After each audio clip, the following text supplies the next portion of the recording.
오늘은 요한복음 특강 11번째 시간입니다. 요한복음 3장 5절에서 13절까지 말씀드리도록 하겠습니다. 사람이 물로 태어나고 또 성령으로 태어나지 아니하면 그는 하나님의 왕국에 들어갈 수 없느니라가 되겠습니다. 지난 시간에는 유대인의 치르자인 니고데모가 밤에 주님을 찾아와 대화를 나누는 장면까지 말씀드렸습니다. 니고데모는 유대인의 지도자를 대표하는 인물로서 성령님께서는 니고데모를 통해서 모든 인간은 악하며 자신들의 어떠한 행위, 종교적인 행위로도 구원을 받을 수 없고 오직 거듭나야지만이 하나님의 왕국에 들어갈 수 있음을 말씀하시고자 했던 것입니다. 그래서 지난 시간의 주제가 사람이 다시 태어나지 아니하면 그는 하나님의 왕국을 볼 수 없느니라 였습니다. 오늘은 이 말씀에 이어서 어떻게 해야 거듭나는 것인지에 대한 주님의 말씀을 상고하는 시간을 갖도록 하겠습니다. 자, 요한복음 3장 5절 6절 말씀 보십시오. 요한복음 3장 5절 6절 말씀. 예수님께서 이같이 대답하셨느니라. 진실로 진실로 내가 너에게 말하노니 사람이 물로 태어나고 또 성령으로 태어나지 아니하면 그는 하나님의 왕국 안으로 들어갈 수 없느니라. 육에서 태어난 것은 육이요 성령께로부터 태어난 것은 영이라. 자, 이 구절을 오해해서 많은 사람들이 실족했습니다. 또 많은 사람들을 실족시키고 있는 그런 구절이 되겠습니다. 사람이 물로 태어나고 라는 말씀 때문입니다. 물은 물침례를 말하는 것이 결코 아닙니다. 유대인들 중 그 누구도 거듭나기 위해서 물침례를 받았던 사람은 없었습니다. 유대인들이 받았던 침례는 거듭남과는 아무 상관이 없었던 것이죠. 그들이 물침례를 받은 것은 생물학적으로 태어난 출생을 정결케 하는 그런 정결의식과 관련이 있었던 것입니다. 그래서 그것은 그 정결례는 영적인 거듭남과는 아무 상관이 없었던 것이죠. 그런데 사람들은 이 구절을 오해해서 물침례로 구원받는다라고 이렇게 생각한 것입니다. 대표적으로는 로마 가톨릭이 그랬습니다. 또 로마 가톨릭의 물침례 구원을 모방한 많은 이단 교회들이 수많은 사람들을 물침례로 지옥 자식이 되게 하고 있는 것입니다. 물침례는 자신이 거듭난 것에 대한 간증인 것입니다. 베드로전서 3장 21절에 그렇게 되어 있죠. 베드로전서 3장 21절 바로 침례가 지금도 예수 그리스도의 부활에 의하여 우리를 구원하는 동일한 모형이라. 이는 육체의 더러움을 제거해 버리는 것이 아니라 다만 하나님을 향한 선한 양심의 응답이라. 자, 이 구절을 이제 보시면 즉 그 침례는 예수 그리스도의 부활에 의하여 우리를 구원하는 동일한 모형에 불과할 뿐이다라고 이렇게 말씀하시죠.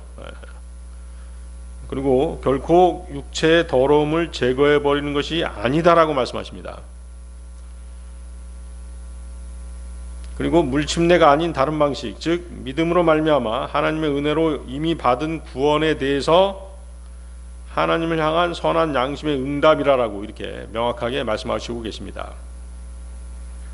그래서 육체의 더러움을 제거하는 것이 아니기 때문에 물침례는 결코 죄인들을 구원할 수 없는 것입니다.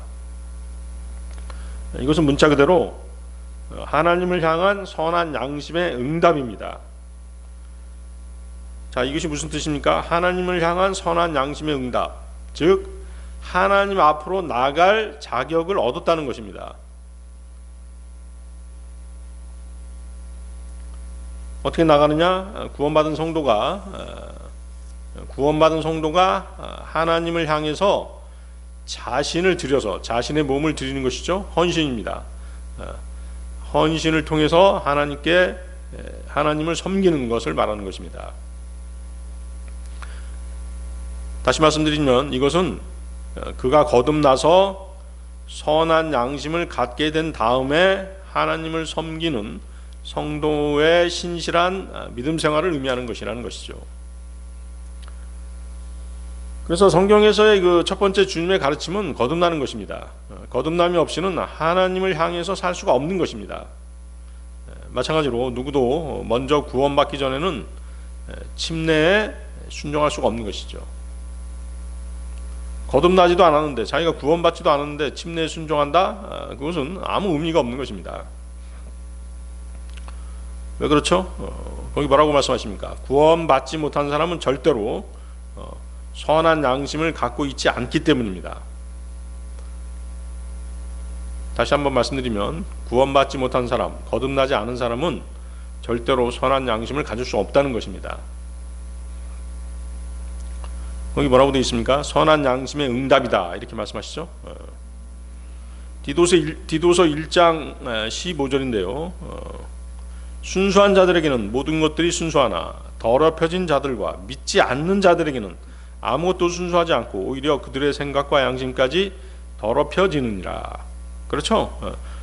믿지 않는 자들, 거듭나지 않는 자들, 구원받지 않는 자들은 순수하지도 않을 뿐더러 그들의 생각과 양심까지도 더럽혀져 있다라고 말씀드리잖아요. 그렇기 때문에 거듭나지 않으면 선한 양심을 가질 수가 없는 것이에요.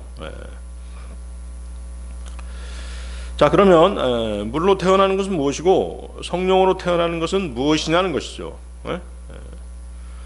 예수 그리스도께서는 3절에서 니고데모에게 먼저 다시 태어남, 즉 거듭남에 대해서 말씀하셨습니다.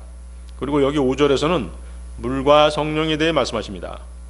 니고데모는 예수님께 이렇게 질문했습니다. 사람이 늙으면 어떻게 그가 태어날 수 있나이까? 그가 자기 어머니 태속으로 두 번째 들어갔다가 태어날 수 있나이까?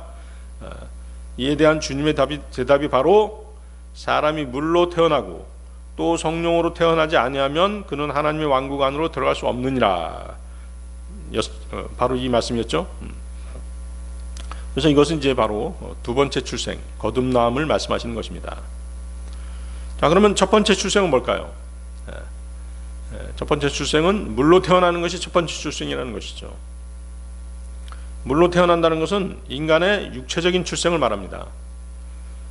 사람은 누구나 어머니의 태 속에 잉태되어서 태어납니다. 그렇죠? 이것이 바로 육신적인 출생인 것이죠. 자, 그런데 어머니 태 속에 있을 때 그는 양수 속에 잠겨져 있죠. 물 속에 잠겨져 있는 것입니다. 그렇죠? 아기가 태 속에 있을 때 아기는 그 어머니 뱃 속에 있는 그 양수 물 속에 잠겨져 있는 것입니다. 잠겨져 있는 상태인 것이죠. 그렇죠? 물은 생명의 원천이라고 성경은 말씀하시죠. 창세기 1장 20절인데요. 그리고 하나님께서 말씀하시기를 물들은 생명이 있고 움직이는 창조물과 하늘에 펼쳐진 궁창에서 땅 위를 날아다닐 수 있는 날짐승을 풍부하게 내라 하셨느니라. 이처럼 지구상에 존재하는 최초의 생명은 물에서 나왔던 것입니다.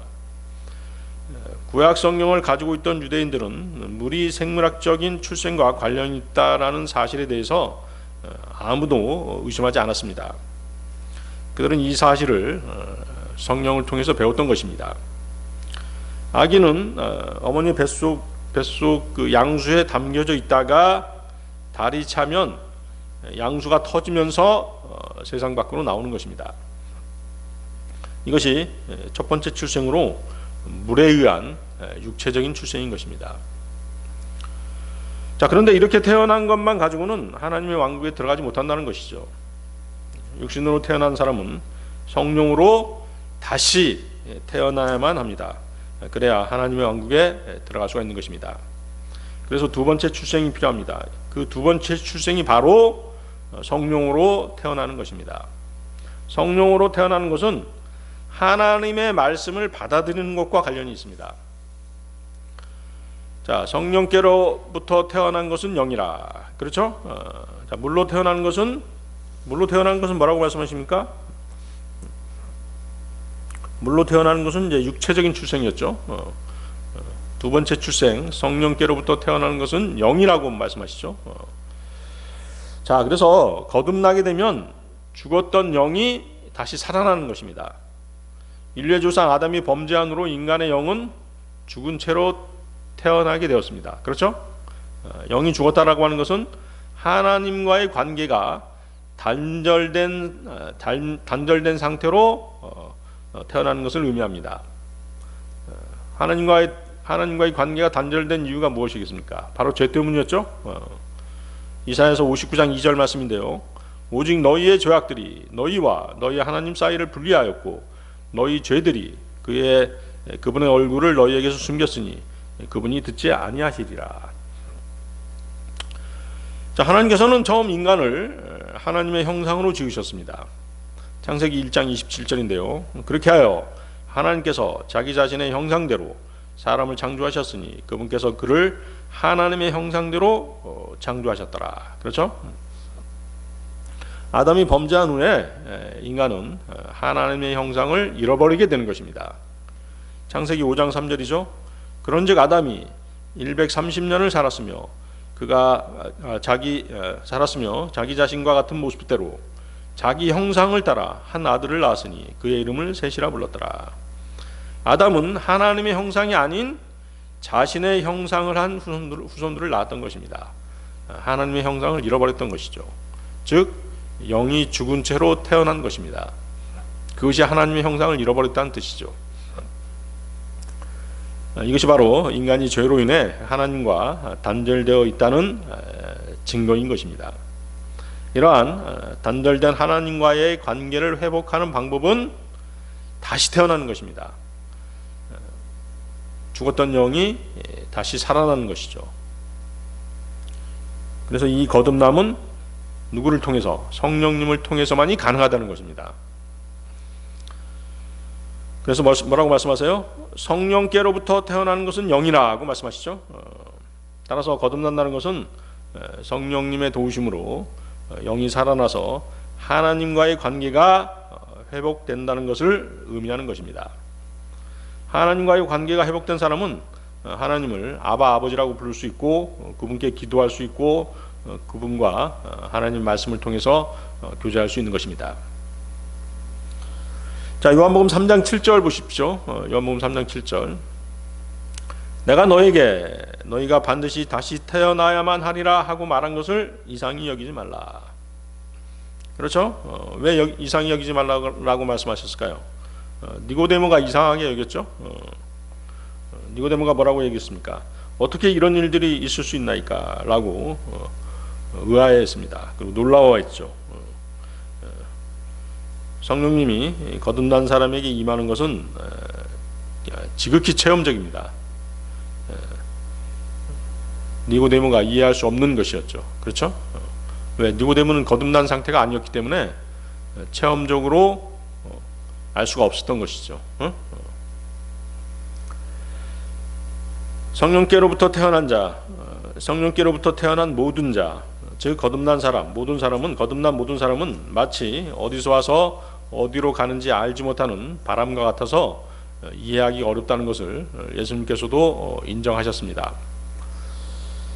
그래서 이 말씀은 성령으로 태어난 사람은 인위적으로 마음대로 만들어낼 수 있는 게 아니라는 그런 뜻인 것이죠.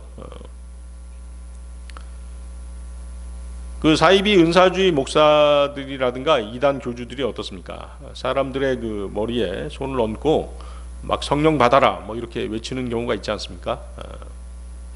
무슨 부흥회라고 이렇게 명칭을 붙여놓고 사람들을 모아놓은 다음에 그런 짓거리를 하지 않아요? 그렇죠? 인간이 뭐 성령 받아라고 해서 그 성령님께서 그 사람에게 임하는 게 아니라는 것입니다. 그렇죠? 아주 불경스러운 그런 짓인 것이죠, 사실은. 성령님께서는 알라딘의 마술 램프 속에 사는 지니처럼 램프를 문질러서 나타나게 한 다음에 인간이 마음대로 관장할 수 있는 그런 존재가 아니시라는 것입니다. 성령님께서는 삼위일체 하나님 중에 한 위격이십니다. 그런 분을 마치 자신들이 조종할 수 있는 것처럼 그렇게 함부로 얘기하고 함부로 행동한다는 것은 불경스러운 짓인 것이죠. 자, 요한복음 3장 8절 보십시오. 요한복음 3장 8절. 바람은 그것이 원하는 대로 분하니 내가 그것의 소리를 들으나 어디서부터 그것이 오는지 또 어디로 그것이 가는지 분간할 수 없느니라. 성령께로부터 태어난 모든 자마다 그러하니라. 자, 이 구절이 바로 거듭남의 핵심 구절이죠. 거듭난다는 것은 성령님 성령께로부터 태어나는 것입니다. 성령님에 의해서 태어나는 것이죠. 자, 성령님은 성경에서 뭐라고 말씀하십니까? 성령님은 진리라고 말씀하시죠. 요한일서 5장 6절인데요. 그런즉 증거하시는 분은 성령이시니 성령께서 진리이시기 때문이라. 또한 하나님의 말씀은 진리죠. 그렇죠? 그래서 새로운 출생, 거듭남은 진리이신 하나님의 말씀으로 이루어진다는 것이죠. 자, 성령님은 진리이십니다. 또 하나님의 말씀은 진리죠. 연결되죠. 그래서 거듭난다는 것은 하나님의 말씀으로 거듭나는 것이에요. 베드로전서 1장 23절입니다. 베드로전서 1장 23절. 너희가 다시 태어난 것은 썩을 수 있는 씨에서 난 것이 아니요 썩을 수 없는 씨에서 난 것이니 살아있고 영원토록 거하는 하나님의 말씀에 의한 것이라. 하나님의 말씀에 의한 것이라. 자, 여기서 이제 썩을 수 없는 씨가 뭐예요? 씨가 바로 말씀이죠. 그렇죠? 바로 성경을 성경으로 해석해 주고 계시죠. 영원토록 거하는 하나님의 말씀에 의해서 다시 태어나는 것이다. 베드로전서 1장 23절은 아주 명확하게 말씀해 주시고 계신 것입니다. 그래서 어떤 사람이 진리의 복음을 듣고 주 예수 그리스도를 믿게 되었고 그분을 자신의 구주로 받아들이면 성령께서 그 사람에게 와서 그 사람의 죽었던 영을 소생시키시는 것입니다. 단절되었던 하나님과의 관계를 회복시키시는 것이죠. 아시겠습니까? 그래서 요한복음 3장 6절에 뭐라고 말씀하셨습니까? 육에서 태어난 것은 육이요 성령께로부터 태어난 것은 영이라. 그렇죠? 영이 다시 살아난다는 것입니다. 그래서 다시 태어나는 것은 그의 영인 것이죠. 물론 그때 이제 뭐예요? 그 사람의 혼도 구원을 받습니다. 따라서 구원받는다는 것은 혼이고 거듭나는 것은 영인 것이죠. 우리는 거듭남과 구원을 혼용해서 쓰지만 정확하게 말하면 그 의미는 다른 것이죠. 구원받는다는 것은 혼이 구원을 받는 것이고 거듭난다는 것은 영이 다시 태어나는 것입니다. 자, 에베소서 2장 1절에서 5절 한번 보시겠습니다. 에베소서 2장 1절에서 5절 말씀. 그런즉 범법들과 죄들 가운데 죽었던 너희를 그분께서 되살아나게 하셨느니라. 지나간 때에는 너희가 그것들 가운데 이 세상의 경로를 따르고 불순종의 자녀들 안에서 지금 활동하는 영 곧 공중 권세의 통치자를 따라 살아갔느니라. 지나간 때들에는 우리 모두가 그들 가운데 육신과 생각의 욕망들을 이루며 우리 육신의 정욕들 안에서 우리의 생활 방식을 유지하였으니 다른 이들과 똑같이 본질상 진노의 자녀들이었느니라. 그러나 하나님 곧 자비가 부유하신 그분께서는 우리를 사랑하신 자신의 위대한 사랑으로 인하여 실로 우리가 죄들 가운데 죽었던 때 우리를 그리스도와 함께 되살아나게 하셨느니라. 은혜로 너희가 구원받았느니라. 그렇죠? 자, 여러분은 자신이 지옥에 갈 수밖에 없던 그런 죄인이었음을 알고 계셨습니까? 그렇습니다.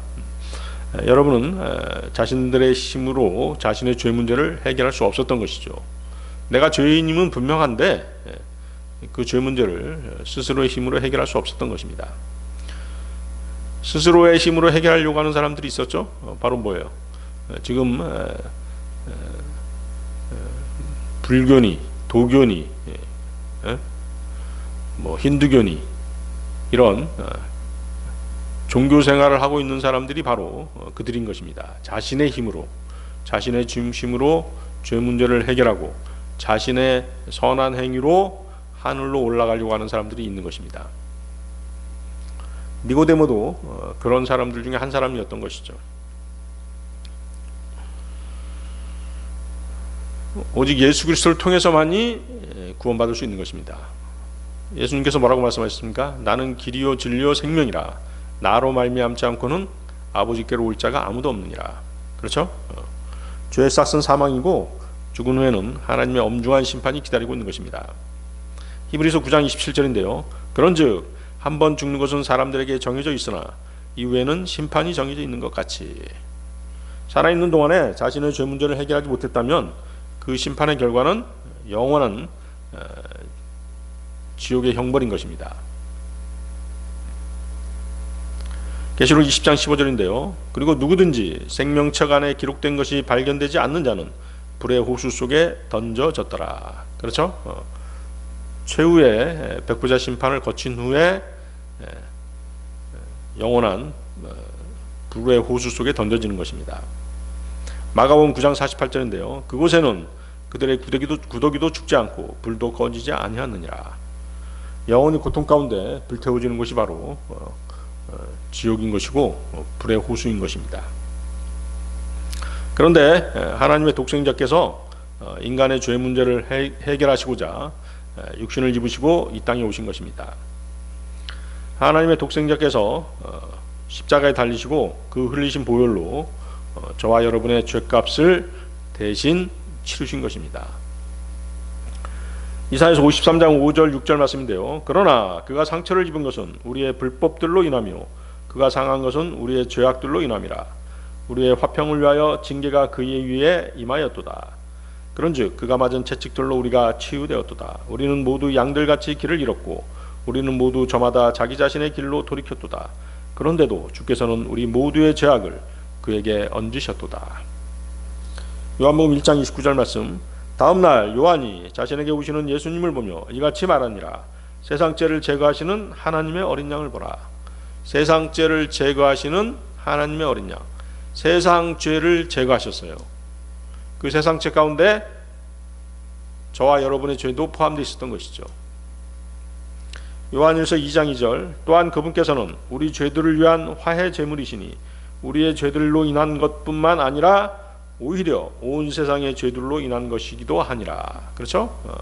온 세상의 죄들을 제거하기 위해서 그분께서 오신 것이었습니다. 그렇죠?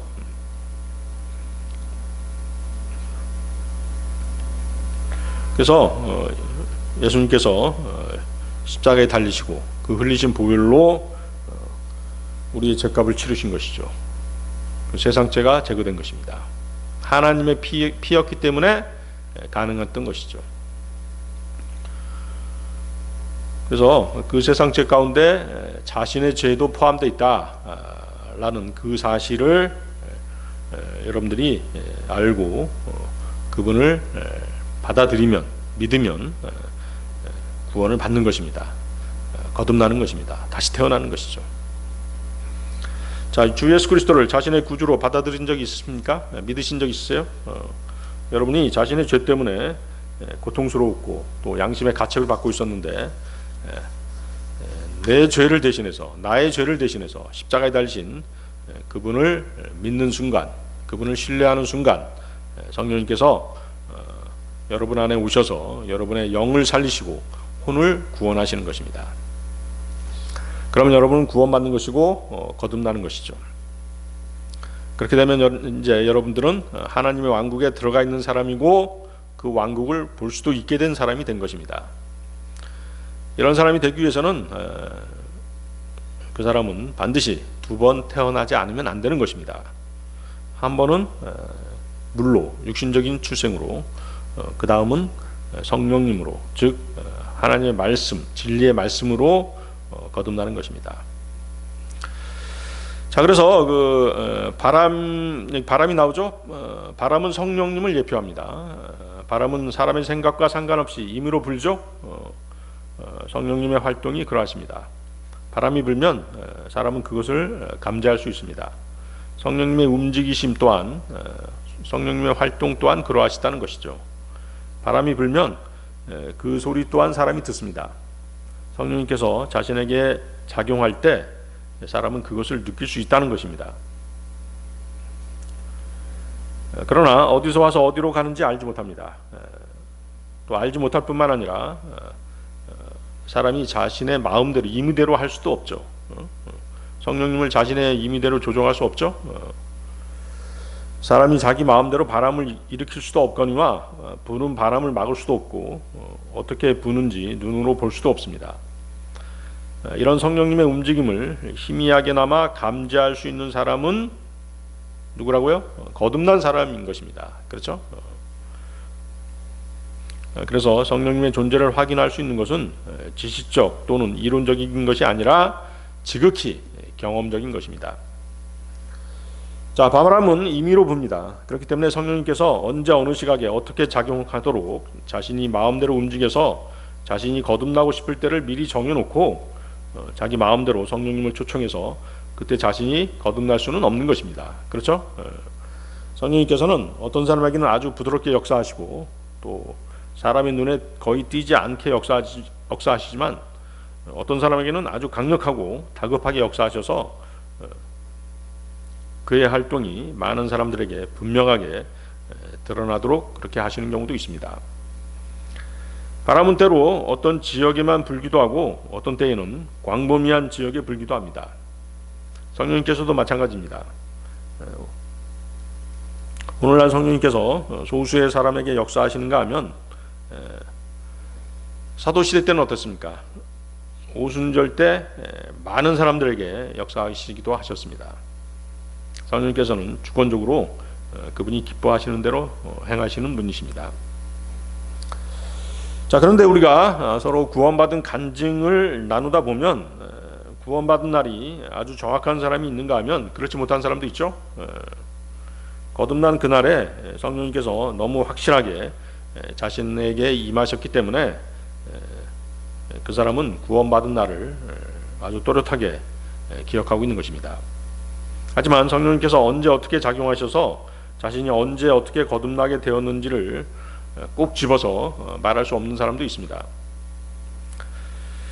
그렇지만 어느 날 보니까 자신이 거듭나 있다는 것을 발견하죠. 구원받은 것을 알게 되는 것입니다.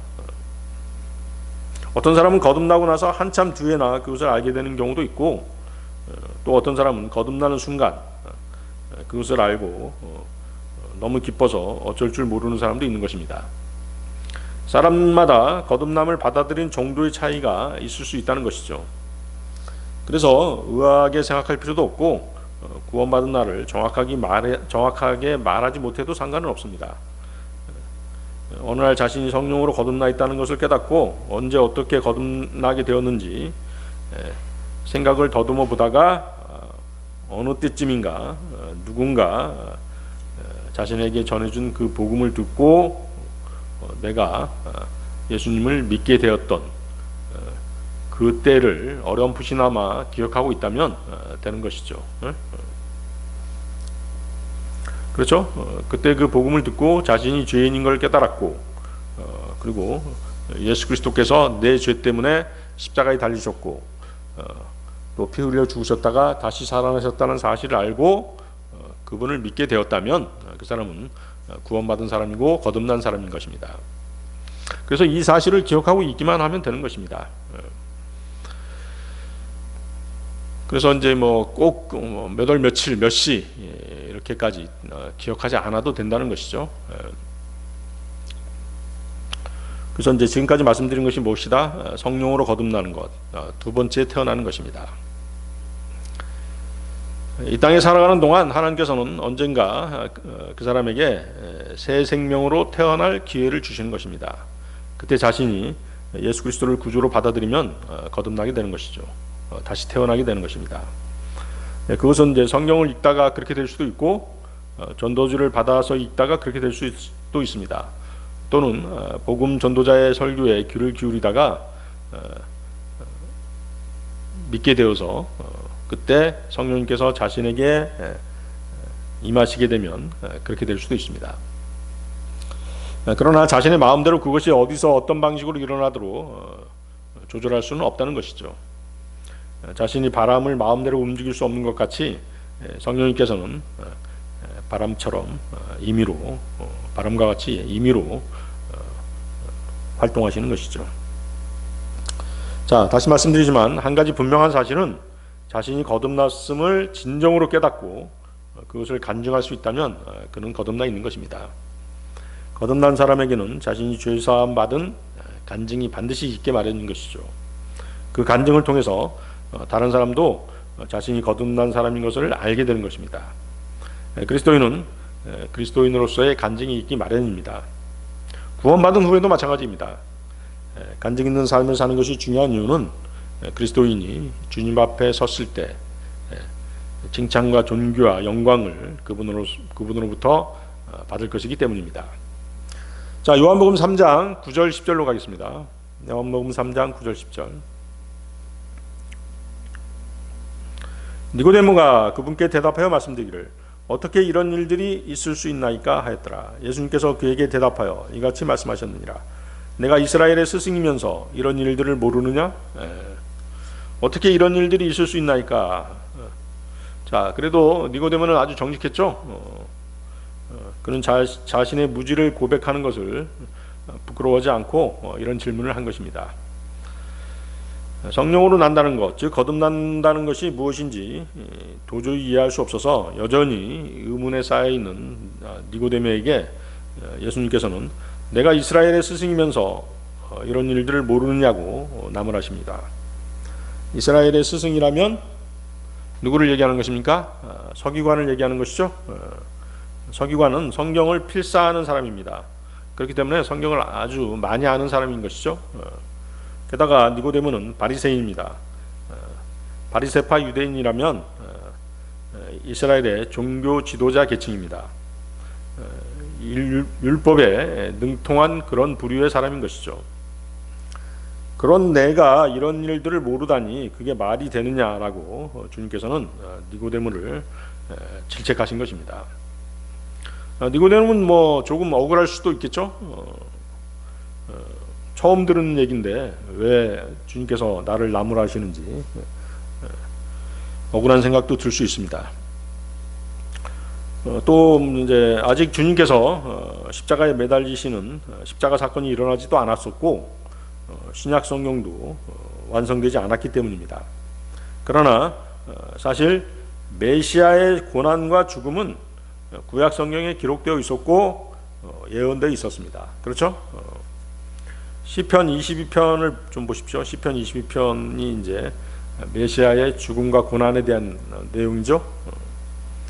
시편 22편 1절 나의 하나님 나의 하나님 어찌하여 당신께서는 저를 버리셨나이까 어찌하여 당신께서는 저를 도우시는 데서 멀리 계시며 저의 울부짖는 말들에서 멀리 계시나이까. 자, 이 구절은 이제 분명 십자가에 달리셔서 고통스러워 하시는 예수 그리스도의 모습을 묘사하는 그런 구절입니다. 주님의 십자가 처형에 대한 묘사는 그 시편 22편에 계속되고 있습니다. 거기 밑에 시편 22편 14절에서 18절도 보십시오. 저는 물처럼 쏟아버려지고 저의 모든 뼈들은 탈골되나이다. 저의 심장은 밀초같이 되나이다. 그것이 저의 창작 한가운데서 녹나이다. 저의 힘은 질그릇 조각처럼 말라버리나이다. 또 저의 혀는 저의 턱에 달라붙나이다. 그리고 당신께서 저를 사망의 티끌 속으로 데려가셨나이다. 이는 개들이 저를 둘러쌌기 때문입니다. 사악한 자들의 집회가 저를 둘러막았나이다. 그들은 저의 두 손과 저의 두 발을 찔렀나이다. 제가 저의 모든 뼈들을 헤아릴 수 있나이다. 그들이 저를 바라보고 노려보나이다. 그들은 저의 의복들을 자기들 가운데서 나누고 저의 겉옷을 두고 제비들을 던지나이다. 자, 그래서 여기 보면 이제 18절을 보시면 예수 그리스도의 십자가 처형 후에 벌어졌던 장면을 정확히 그려내고 있죠. 그래서 장차 오실 메시아의 죽음에 관한 예언의 말씀들은 구약 성경에 차고도 넘치는 것입니다. 시편 22편에 이어서 이사야서 53장도 메시아에 관한 구절들입니다. 이사야서 53장 10절 그럼에도 그를 상하게 하는 것이 주를 기쁘게 해드렸도다. 그분께서 그를 비통함에 두셨도다. 당신께서 그의 혼을 죄를 위한 제물로 만드실 때 그는 자신의 씨를 볼 것이요 그가 자신의 날들을 연장할 것이요 주의 기쁨이 그의 손안에서 형통하리라. 이사야서 53장 10절도 한번 보세요. 이사야서 53장 10절 여기 보면 이제 그 씨를 볼 것이요 씨를 본다는 것은 자손을 낳는다는 것이잖아요. 응? 하나님께서 한 백성을 낳으신다는 예언의 말씀인 것이죠. 그래서 이렇게 한 백성 자손을 낳으신다면 씨를 보시려면 어떻게 뭐가 먼저 성취돼야 돼요? 그를 상하게 하는 것이 먼저 성취돼야 되는 것이죠. 즉 예수 그리스도께서 인류를 위한 죄의 희생제물이 되셔서 십자가에 달려서 죽으시는 것이 먼저 선행되어야 된다는 것이죠. 그렇게 됨으로써 예수 그리스도께서 십자가에 달려 죽으심으로써 그것을 믿고 그 사실을 믿고 자신의 죄 문제를 해결한 사람들, 그 사람이 다시 태어난 백성들인 것이죠. 그렇죠? 그래서 예수 그리스도를 믿고 그분을 구주로 받아들여서 새롭게 태어난 그리스도인들의 모임, 즉 교회가 뭐예요? 하나님께서 낳으신 씨가 되는 것이죠. 하나님의 백성이 되는 것입니다. 그렇죠? 다시 거기 그래서 이제 거듭난 그리스도인들의 모임, 하나님의 낳으신 백성들, 예수 그리스도의 죽음을 통해서 하나님께서 낳으신 백성들, 즉 교회의 탄생을 구약 성경은 이렇게 이미 예언하고 계셨던 것이죠. 그렇죠? 자, 시편 22편 30절 31절도 다시 돌아가 보세요. 시편 22편으로 다시 돌아가 보십시오. 시편 22편 30절 31절. 한 씨가 그분을 섬기리니 그것이 주께 한 세대로 간주되리이다. 그들이 올 것이요 태어나게 될 백성에게 그분의 의를 선언하리니 그분께서 이것을 행하셨다는 것을 선언하리이다. 자, 한 씨가 무엇을 말씀하시는 것입니까? 거기 그 31절 보면 명확하게 나와 있죠. 한 씨에 대한 해석, 태어나게 될 백성, 그렇죠? 연결시키면 되겠죠? 한 씨가 뭐다? 태어나게 될 백성이라고 31절이 말씀하시죠. 그래서 이것은 이제 주께서 그 씨를 낳으신다는 예언인 것이죠. 예수 그리스도를 믿고 거듭난 사람들을 말하는 것입니다. 그렇게 하나님께로부터 태어난 백성이 자신들을 의롭게 만들어 주신 하나님을 섬기고 그분의 의를 선포한다라고 이렇게 예언하고 있는 그런 구절이 되겠습니다. 자, 그분께서 이것을 행하셨다는 것을 선언하리이다. 그렇죠? 자, 무엇을 행하셨다는 말입니까? 한 백성, 그리스도인들, 즉 교회를 낳으시는 일을 행하셨다는 것입니다. 이해하시겠죠? 그래서 요한복음 1장 12, 13절, 우리 공부했던 요한복음 1장 12, 13절에서 뭐라고 말씀하십니까? 그러나 그분께서는 그분을 받아들인 자들에게 다 하나님의 아들들이 되는 권능을 주셨으니 곧 그분의 이름을 믿는 자들에게니라. 그들은 혈통으로 태어난 것도 아니요 육신의 뜻에서 태어난 것도 아니며 사람의 뜻에서 태어난 것도 아니니 오직 하나님께로부터 태어났느니라.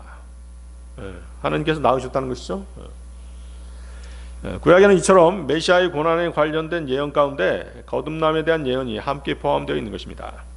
그런데도 율법학자이자 서기관이며 바리새인 중 한 사람인 이스라엘의 스승인 니고데모가 이런 일들을 모른다는 사실에 대해서 예수님께서는 그를 꾸짖으신 것입니다. 자, 요한복음 3장 11, 12절로 가겠습니다. 요한복음 3장 11, 12절. 진실로 진실로 내가 너에게 말하노니 우리는 우리가 알고 있는 것을 말하고 우리가 본 것을 증언하느니라. 그런데도 너희는 우리의 증거를 받아들이지 아니한도다. 내가 너희에게 땅의 일들을 알려주었는데도 너희가 믿지 아니하거늘 내가 하늘의 일들에 관하여 너희에게 알려준다 해도 너희가 어떻게 믿겠느냐. 내가 하늘의 일들에 관하여 너희에게 알려준다 해도 너희가 어떻게 믿겠느냐. 그렇죠? 예수 그리스도께서는 지금 내가 아는 것을 증거한다라고 말씀하지 않고 우리가 아는 것을 증거한다라고 말씀하시죠. 왜 우리라고 말씀하셨을까요? 바로 예수 그리스도께서는 지금 아버지 하나님과 그리고 자신 그리고 성령 하나님을 가리켜 우리라고 말씀하시는 것이죠. 주님이 말씀하신 우리라는 표현에는 삼위일체 하나님에 대한 개념이 포함되어 있는 것입니다. 하나님께서 인간을 창조하실 때에도 하나님의 형상, 즉 영혼 몸을 상징하는 세 분의 형상대로 창조하셨다라고 말씀하시잖아요. 그렇죠? 아까 그 구절 우리 읽어봤었죠? 창세기 1장 26절이었죠? 그리고 하나님께서 말씀하시기를 우리가 우리의 형상대로 우리와 같은 모습을 따라 사람을 만들자. 우리와 같은 모습, 영혼 몸을 가진 존재로 그렇게 만드셨던 것입니다. 영을 상징하는 성령 하나님, 혼을 상징하는 성부 하나님, 그리고 몸을 상징하는 육신을 입고 오신 성자 예수님을 우리라고 표현하신 것입니다. 자, 우리는 우리가 알고 있는 것을 말하고 우리가 본 것을 증언하느니라. 주님의 증언은 어떤 형이상학적인 추측이나 학자들이 즐겨하는 신학적인 가정들을 다룬 것이 아니라는 것이죠. 주님은 그분이 알고 있는 정확한 지식을 전달하고 계시고 직접 관찰하신 것에 근거한 것을 증언하신다라고 말씀하시는 것입니다. 주님은 자신이 알고 있는 지식과 증언이 삼위일체 하나님의 완전하고도 일치된 지식과 지혜에서 나온 것이라고 이렇게 말씀하시는 것입니다. 삼위일체 하나님의 지식과 지혜에서 나온 것을 증언하고 있음에도 불구하고 사람들은 그것을 믿지 않는다라고도 말씀하시는 것이죠. 그렇죠? 여기 뭐라고 말씀하세요? 너희는 우리의 증거를 받아들이지 아니하는도다. 하나님께서 말씀하시는 건 진리죠. 삼위일체 하나님께서 말씀하시는 건 진리인 것입니다. 그런데도 사람들은 그 증거를 받아들이지 않는 것이죠. 자, 주님께서는 하늘의 진리에 대한 니고데모의 무지를 꾸짖고 계시는데요. 여기에서는 그러한 무지의 원인을 설명하시는 것입니다. 어떤 사람이 하나님의 일을 알지 못하는 이유는 그가 그것에 관한 하나님의 증거를 받지 않기 때문이라는 것입니다. 자, 이 순서는 이제 아주 중요하죠. 먼저 말씀을 받는 것이 있어야 된다는 것이죠. 말씀을 받아야 되겠죠. 말씀을 들어야 된다는 것입니다. 그 다음에 지식이 있다는 그런 말씀인 것이죠. 그러니까 말씀을 받는다는 것은 무엇이에요? 하나님의 말씀을 듣고 그것을 어떻게 돼요? 하나님의 말씀을 들으면 뭐가 오게 되는 것이에요? 믿음이 오는 것이에요. 그렇죠? 그렇죠? 믿음은 어디서 오는 것이에요? 하나님의 말씀을 들을 때 오는 것이잖아요. 믿음은 들음에서 오며 들음은 하나님의 말씀에 의해서 오느니라. 정확하죠? 그래서 먼저 하나님의 말씀하신 것을 들어야 돼요. 들으면 믿음이 오는 것이죠. 그 다음에 그것에 대한 이해가 있는 것이죠. 그렇죠? 히브리서 11장 3절인데요.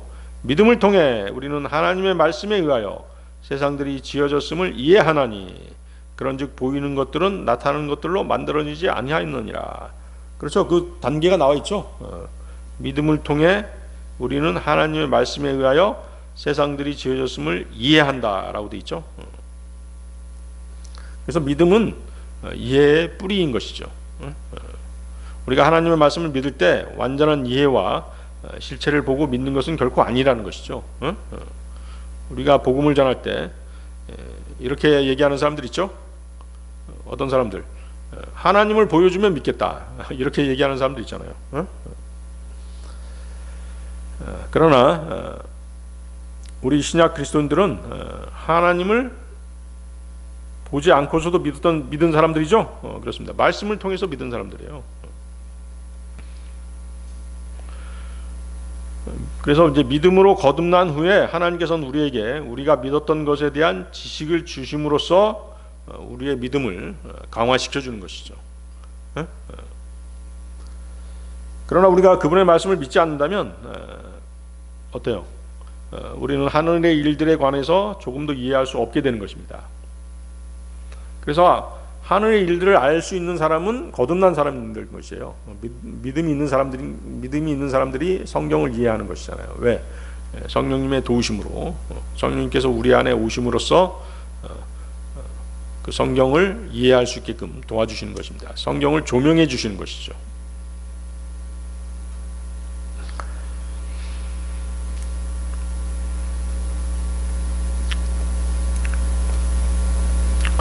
자, 히브리서 11장 1절인데요. 이제 믿음은 소망되는 것들의 실체요 보이지 않는 것들의 증명이로다. 그렇죠? 소망되는 것들의 실체요 보이지 않는 것들의 증명이로다. 아브라함의 예를 들어보세요. 아브라함이 어땠어요? 너에게서 후사를 주겠다라고 얘기했죠. 아브라함은 그것을 계속 믿고 계속 소망했었죠. 그러다가 어떻게 했어요? 아브라함이 100세 되던 해, 사라가 90세 되던 해, 생리학적으로 아이를 가질 수 없는 그런 나이였지만 그때 하나님께서는 어때요? 믿음의 실체, 아이를 주셨잖아요. 그렇죠? 이삭을 주시는 그런 내용이 창세기에 나와 있죠. 주님은 땅의 일들에 관해 말해도 그걸 알아듣지 못하니 어째 하늘의 일들에 대해서 말해줄 수 있겠냐라고 그렇게 니고데모를 책망하시는 것입니다. 그러니까 이제 다시 말하면 물로 태어나는 것이 육신적인 출생을 의미하는 것도 이해하지 못하는데 하물며 하늘의 일들, 즉 성령으로 거듭나는 영적 출생에 대해서 얘기를 해도 너는 이해할 리가 만무하다, 이렇게 꾸짖으신 것입니다. 땅의 일은 다른 말로 하면은 이제 지상 세계에 속한 일들이겠죠. 그것들은 여기 이 지상에서의 삶과 관계가 있는 것들입니다. 그것들은 하나님께서 우리의 지상에서의 일상생활을 통제하시기 위한 명령들인 것이죠. 만일 우리가 이것들을 믿지 아니한다면, 즉 우리가 그것들을 승인하고 순종하지 아니한다면, 또 우리가 그것들을 받아들이고 지키려고 주의하지 아니한다면 하나님께서는 우리들에게 땅의 일보다도 더 심오한 신비들, 즉 하늘의 일들을 계시해 주시지 않으실 것이라는 것이죠. 따라서 그리스도인은 하늘의 신비들에 관해서 더욱 명확히 이해하는 데 두지 말고 우선적으로 먼저 하나님의 요구하심에 절대적으로 순종하는 데 그 중요성을 거기에 두어야 되는 것이죠. 우리의 믿음 생활에 있어서의, 또 실제 생활에 있어서의 이루어지는 일들, 그런 것들에 더 관심을 두어야 된다는 것입니다. 그러니까 뭐냐면 우리가 하나님의 말씀을 다룰 때 어려운 문제를 지혜롭게 풀기 위한 것이 아니라 우리를 위한 하나님의 뜻을 배워서 그 뜻을 행할 수 있도록 하는 것이 더 중요하다는 것입니다. 그러니까 이제 성경적인 지식에서는 어느 누구보다도 많이 알고 열심히면서 교회 내에서 단순한 순종조차도 배우지 못하는 그런 사람들이 있잖아요. 내가 뭐도 알고 노마서를 몇 번 읽었고 성경을 몇 번 읽었고 계시록을 내가 통달하고 있더라고 하더라도 어때요? 교제하다 보면 어때요? 교회의 기본 질서를 완전히 무시하고 단순하게 순종해야 될 일조차도 순종하지 않고 박차고 나가버리는 그런 사람들 있잖아요. 그런 단순한 순종을 배우지 못한 사람들이 그렇게 많은 지식을 알고 있다 한들 그것이 무슨 소용이 있겠느냐는 것이죠. 그 말씀을 하고 계신 것이에요. 아시겠죠? 자, 요한복음 3장 13절로 가겠습니다. 요한복음 3장 13절. 그런즉 하늘에서 내려온 자 곧 하늘에 있는 인자 외에는 아무도 하늘 위로 올라간 자가 없느니라. 자, 이 구절에서 인자 외에는 아무도 하늘 위로 올라간이라는 그 구절 보십시오. 현재 상태를 얘기하고 있죠. 현재 완료 시제로 되어 있습니다. 또 이제 반면에 하늘에서 내려오니라는 어구는 이제 과거 시제죠. 그렇죠? 그런가 하면 이제 또 하늘에 있는 인자는 뭐예요? 또 현재 시제죠. 그래서 예수님께서는 과거 하늘에서 내려오셨고 지금 현재 하늘에 계시고 또 현재는 하늘에 올라간 상태를 하시는 것이에요. 그렇죠? 그래서 이제 예수님께서는 과거와 현재를 왔다 갔다 자유롭게 넘나드시고 계십니다. 시간을 초월해서 말씀하시고 계신 것이에요. 그래서 이런 주님의 말씀을 듣는 니고데모는 당황할 수밖에 없겠죠. 하늘에서 내려와 지금 이 땅에 머물고 있는 분이 어떻게 또 지금 하늘에 있단 말인가, 이렇게 의아해할 수 있는 것이죠. 그러니까 이제 성경을 변개하는 사람들이 바로 이제 이런 것들을 꼬투리 잡아가지고 성경을 변개하는 것이에요. 이거 시제가 전혀 맞지 않다. 어떻게 지금 이 땅에 있는 분이 지금 현재 하늘에 있다라고 말씀하시는가? 그러면서 이제 성경을 막 뜯어고치기 시작하는 것이에요. 그래서 이 구절을 뭐 삭제해 버린다든가 자기 입맛대로 성경을 고쳐버리는 것이죠. 주님께서 언급하셨던 하늘의 일들은 그때까지 사람들에게 분명하게 계시되지 않았습니다. 그렇죠? 타락한 인간에게 하나님의 감추신 뜻을 알게 하는 것은 전적으로 불가능한 것이죠. 아까도 말씀드렸다시피 거듭나지 않으면, 성령님께서 그 사람에게 오지 않으면 성령을 이해할 수 없는 것입니다. 오직 본래 하늘에 거하셨던 그분, 하나님의 아들만이 하늘의 일들을 계시할 자격이 있으신 것이죠. 그래서 영적인 일들은 영적으로만이 비교할 수 있기 때문에 거듭나지 않은 사람이 성경을 읽고 해석하려고 하거나 번역하려고 하다 보면 억지로 성경을 풀 수밖에 없는 그런 상황이 되어버리는 것입니다. 고린도전서 2장 13, 14절입니다. 고린도전서 2장 13, 14절. 또한 우리가 그것들을 말하되 사람의 지혜가 가르치는 말들로 하지 아니하고 오직 성령님께서 가르치시는 말씀들로 하나니 영적인 것들로 비교하느니라. 그러나 본성적인 사람은 하나님의 영께 속한 것들을 받지 아니하느니라. 이는 그것들이 그에게는 어리석음이기 때문이요 그는 그것들을 알 수도 없으니 그것들은 영적으로 분별되기 때문이라. 거듭난 사람이 이 땅에 살고 있으면서도 영적으로는 지금 하늘에 올라가 있다라고 하는 그 사실을 누가 이해할 수 있겠어요? 이해할 수 없겠죠? 에베소서 2장 4절 6절인데요. 그러나 하나님 곧 자비가 부여하신 그분께서는 우리를 사랑하신 자신의 위대하신 사랑으로 인하여 실로 우리가 죄들 가운데서 죽었던 때 우리를 그리스도와 함께 되살아나게 하셨느니라. 은혜로 너희가 구원받았느니라. 그리고 우리를 함께 일으키셨으며 우리를 그리스도 예수 안에서 하늘의 처소들에 함께 앉히셨느니라. 그렇죠? 여러분들이 영적으로 다시 태어났을 때, 거듭났을 때 그리스도와 함께 되살아나게 하셨느니라 하고 말씀하시죠. 그렇죠? 자, 여러분은 그 순간에 영적으로 그분이 계신 셋째 하늘로 옮겨진 것이에요. 그렇게 말씀하시잖아요. 그 2장 6절 보세요. 에베소 2장 6절. 그리고 우리를 함께 일으키셨으며 우리를 그리스도 예수 안에서 하늘의 처소들에 함께 앉히셨느니라. 자, 이것을 어떻게 이해할 수 있겠냐는 것이죠. 자, 거듭난 그리스도인은 어때요? 영적으로 주님의 몸의 지체가 된다라고 말씀드린 적이 있었죠? 그렇습니다. 고린도전서 12장 27절인데요. 이제 너희는 그리스도의 몸이며 개별적으로는 지체들이라. 예수 그리스도와 연합한 자가 되는 것이에요. 거듭난 사람들은. 그래서 예수 그리스도께서 부활 승천하셔서 셋째 하늘 하나님 우편에 앉아 계시기 때문에 주님의 몸의 지체인 우리의 영도 주님과 함께 셋째 하늘에 앉혀져 있는 것이라는 것이죠. 이해하시겠죠? 예수 그리스도께서는 단번에 육체적 부활을 얻으셨지만 그리스도인은 영적으로는 먼저 태어나고 영은 셋째 하늘에 가 있으며 몸이 부활할 때 혹은 우리가 휴거될 때 주님과 같은 몸을 입게 되는 것입니다. 아시겠죠? 고린도전서 15장 49절인데요. 그런즉 우리가 땅에 속한 첫사람의 형상을 지닌 것 같이 우리가 하늘에 속한 둘째 사람의 형상 또한 지니게 되리라. 언제? 우리가 휴거될 때 그렇게 된다는 것이죠. 아시겠습니까? 그래서 혼은 구원받았고 영은 거듭났습니다. 몸은 우리가 휴거 때 주님과 같은 몸을 입게 되는 것이에요. 이해하시겠죠? 자, 오늘 여기까지 하겠습니다.